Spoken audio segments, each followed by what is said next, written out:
"Where are you now?" I asked as I watched a baseball game with my brother. That's when my certainty about my husband's lies solidified. His brother wasn't in any condition to watch a baseball game right now. Once I realized all of this, I resolved to take revenge on my husband. I found unlikely allies for this. My name is Sarah. I'm 27 years old, a nurse at a university hospital. All jobs are tough, but being a nurse means dealing with people's lives. While I don't directly intervene as a doctor would, the everyday support and minor treatments I perform come with a weight of responsibility not much different. When I was in elementary school, I had to be hospitalized due to an illness. Despite being young, I felt a lot of anxiety, crying alone when my parents couldn't visit me due to work. But the nurse who cared for me saved my heart during those times. "Sarah, it's okay if you don't hold back when you're feeling lonely. It's definitely going to get better.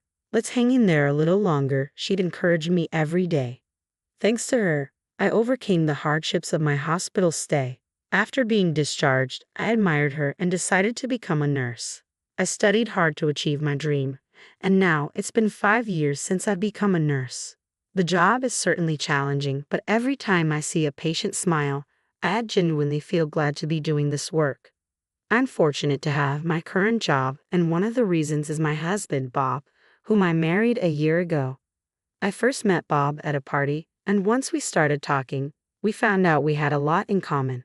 We hit it off pretty quickly, leading to us dating. After 2 years of dating, he proposed to me. "I love you, Sarah. You put your heart and soul into everything you do. I want to spend the rest of my life with you," he said. "Are you sure? Do you really want to be with me?" I asked. "Why would you even question it? I want to be with you because you're Sarah. So I want you to get married to me," he replied. "Yeah, I want to be with you too, Bob," I said, and we officially tied the knot a year ago. But there's one thing that's been bothering me. He doesn't get along well with his parents. Ideally, we would have wanted to hold our wedding ceremony when we got our marriage license, but he refused. He didn't want to have anything to do with his parents. So when we went to pay a visit to his parents to announce our marriage, it was hard to set a date. We somehow managed to pay a visit, but my husband was in a bad mood the entire time, and we only stayed for 30 minutes. We ended up getting married without having much of a conversation with my in-laws. Of course, I'd like my in-laws to attend our wedding ceremony too. So, I decided to be honest about how I feel. "Bob, can we talk for a moment?" I asked. "What's up?" he replied. "It's about your parents. We also have the ceremony to think about, so I think we should go see them and have a proper discussion," I suggested. My husband let out a deep sigh and responded with an annoyed expression. "Didn't I tell you before that I don't want to talk about my parents? As far as I'm concerned, I don't care if we don't invite anyone to our wedding. But we should at least invite your parents, Bob. That's enough. If you insist on having family members there, we can just ask my brother. Isn't that good enough?" I reasoned. "Well, I'd love to have your brother attend, but you're really persistent, Sarah. This is a matter of my family, so please don't meddle too much," he said with another sigh before leaving the living room. Alone in the room, I slumped on the couch, staring blankly at the ceiling, overwhelmed by a feeling of emptiness. It was such a shame that we were distant from my father-in-law and mother-in-law. They were such nice people. I wanted them to attend the ceremony, but what could I do to make my husband understand? Even after countless attempts, whenever I suggested, "Let's go see your parents," my husband flat out refused. At some point, he would get angry just by mentioning them. One day, my brother-in-law and his wife were coming to visit us at our apartment. We had dinner together once when we reported our marriage, but although they lived in a neighboring city, it was the first time they visited us since our marriage. After 10 o'clock, our apartment buzzer rang. When I opened the door, there stood my brother-in-law, Jake, and his wife, Emily. "Hello, Jake. It's been a while," I greeted. Jake showed a bright smile.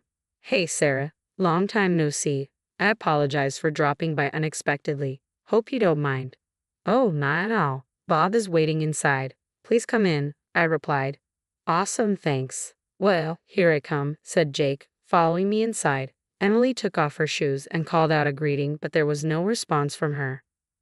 "Did she not hear me?" wondered Emily. "She didn't talk much last time we met either. I wish we could be better friends." As they enjoyed some casual chatter while having cake, the atmosphere began to lighten. Since they decided to have lunch, I started preparing the meal. As I was getting things ready, my brother-in-law entered the kitchen. "Sarah, I heard from our folks you haven't visited home since you got married, he remarked. Ah, yes. Well, it's Bob, isn't it? He doesn't get along well with Dad, right? I admitted. That's right. I want my in-laws to come to our wedding, but Bob is hesitant, I confessed. Upon hearing my words, my brother-in-law made a troubled face. After pondering a bit, he said apologetically, I'm sorry. Bob's being stubborn. I wish there was something I could do about it. I'm sorry to cause you trouble, brother-in-law. No, I'm the one who should apologize for not being able to do anything. I'll try to talk to Bob about it indirectly. Really? Thank you. That would be a great help. Meanwhile, my husband and sister-in-law were having fun playing mobile games. Despite my worries, they seemed to be enjoying themselves. I started to feel frustrated with my husband. Just as my brother-in-law and his wife were about to leave, my husband spoke up in a stern voice. Hey, what's up? Did you say something to my brother? Why do you ask? When we were weaving, my brother said you should think about Sarah and confront our parents. You were chatting with him while making lunch, right? You stirred up something unnecessary, didn't you? With a look I'd never seen before, my husband glared at me. Silenced by the awkwardness, I was unable to respond before he continued. You know, isn't it unfair to talk to my brother about our parents, knowing that I don't want to be involved with them? No, I didn't mean. I'm turned off. I'm not feeling like doing the wedding anymore. What? What? I started, but he clicked his tongue loudly and left the house. He didn't come back until the next day. Since that day, my relationship with Bob has been strained. Our conversations dwindled to the bare minimum, and the once light-hearted atmosphere was gone. Then my husband's absences began to increase gradually, especially on holidays. He was almost never home. Suspicion crept in as he started going out more often. Gathering my courage, I decided to confront him. Hey, you've been going out a lot on your days off recently. Where do you go? I asked. Does it matter? Do I need to report everything to you? He replied sharply. What's with that tone? Do you have a reason you can't tell me? I pressed, half-jokingly. His eyebrows shot up at my question. Flustered, he stammered. I've been going to my parents' house. Parents' house? Bob's, I clarified, surprised. Really? I mean, with the wedding coming up, Sarah wanted my parents to join us, remember? He explained hastily. Well, yeah, but if that's the case, shouldn't I go too? I inquired. No, it's fine. My parents would feel uncomfortable with Sarah around anyway. That's the situation, so don't worry about it. He ended the conversation almost forcefully, leaving no room for my input. After that, he continued to visit his parents' house on his days off. I expressed my desire to accompany him, but he never agreed. Then, one day while I was at work in the hospital, a familiar patient was brought in on an emergency basis. What? Brother-in-law? I exclaimed, recognizing him. Even when I called out to him, his response was sluggish and his body temperature was high. He was also having mild convulsions. According to the doctor, it was probably heat stroke. I quickly tried to call his wife, but there was no answer, just continued ringing. I was sure his wife was a homemaker, so why wasn't she picking up the phone, especially when my brother-in-law was in such a condition? What should I do? But panicking won't help. I decided to switch gears and call my husband. However, like my brother-in-law's wife, he didn't pick up the phone. My husband should be at his parents' house today, so I decided to try calling their house. Since our marriage, I haven't been able to meet or even properly talk with my in-laws. They might not think highly of me, but I can't care about that right now. When I dialed the landline of their house, after a few rings, my mother-in-law picked up the phone. This is Sarah. I apologize for not being in touch for so long, mother-in-law. Oh, Sarah, it's been a long time. Have you been doing well? Yes, thanks to you. I'm sorry I haven't been able to visit. Don't worry about that. I'm glad to hear you're doing well, Sarah. And is Bob doing well? Yes, he's well. Wait, what? I was taken aback by my mother-in-law's words. My husband should be at his parents' house right now. Confused, I hesitantly asked my mother-in-law, mother-in-law, isn't Bob there now? Bob? I haven't seen him since he introduced you when you got married. What? I thought he's been visiting almost every week. There's no way you know Bob dislikes us, don't you, Sarah? My husband hadn't been going to his parents' house. What does this mean? Wasn't he supposed to go back home to smooth things over with his parents in preparation for the wedding? The more I thought about it, the more confused I became. To confirm the facts, I called Bob again. Of course, he didn't pick up at first, but I kept calling persistently, over and over again. After about the 10th call, he finally answered the phone. He spoke in a noticeably irritated tone. What is it? You keep calling. I'm busy. Busy? Even though you haven't even been to your parents' house? Ha, how do you? I just had a chat with my mother-in-law on the phone. Hey, what's the deal? It's not just today. You haven't been visiting your parents' home all this time, right? Well, that's. Explain it properly. Where are you right now? As I waited silently for his answer, my husband nonchalantly said, I'm watching baseball with Jake. Baseball? Yeah, you can hear it, can't you? The cheaters of watching the game. Jake and I are having a blast right now. At that moment, waves of pent-up anger overtook my restraint. Indeed, behind my husband, lively voices could be heard.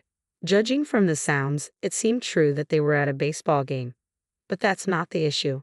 The main issue was that my husband was lying big time. How should I confront him, holding back my anger? I pondered for a moment, then spoke up. Hey Bob, how long are you going to be on the phone? Emily, my sister-in-law, whose voice I could recognize through the phone, chimed in. There was no mistaking it since we just met the other day. Realizing that the call had been disconnected and only the busy signal was echoing in my ear, I understood. Everything was a lie. I couldn't forgive this.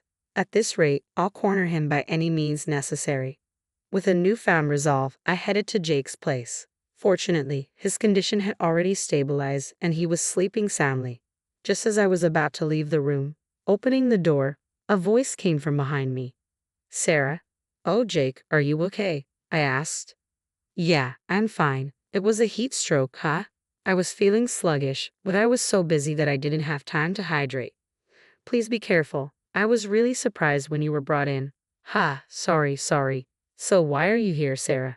Jake inquired. Oh, well, actually, I began.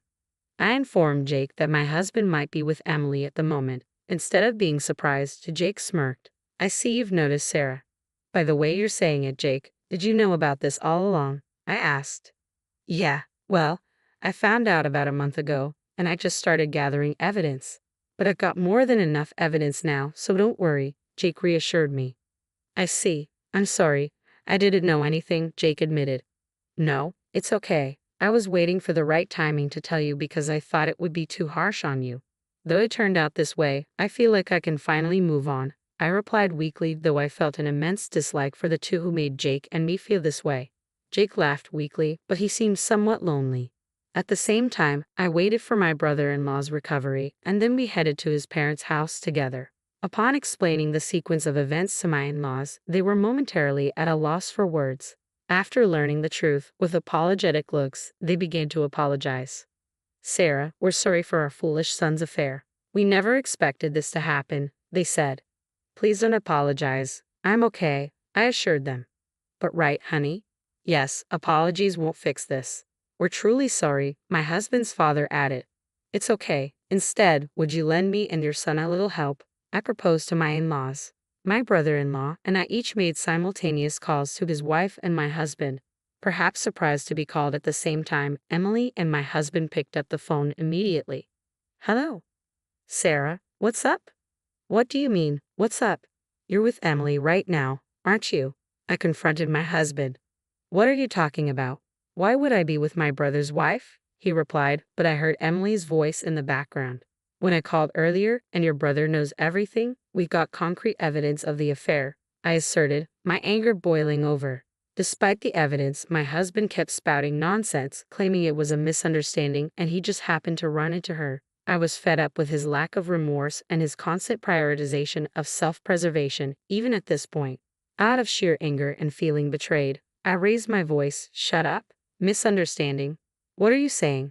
At this point, do you think such excuses will work? You took advantage of my feelings and betrayed me in the worst possible way. I will never forgive you. I'm divorcing you, you scum.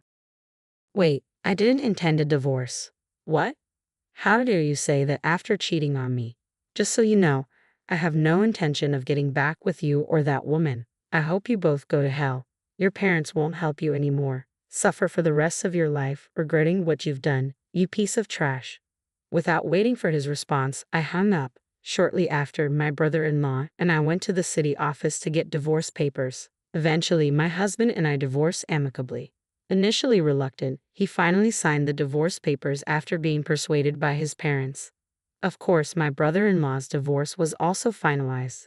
We both demanded substantial alimony from them.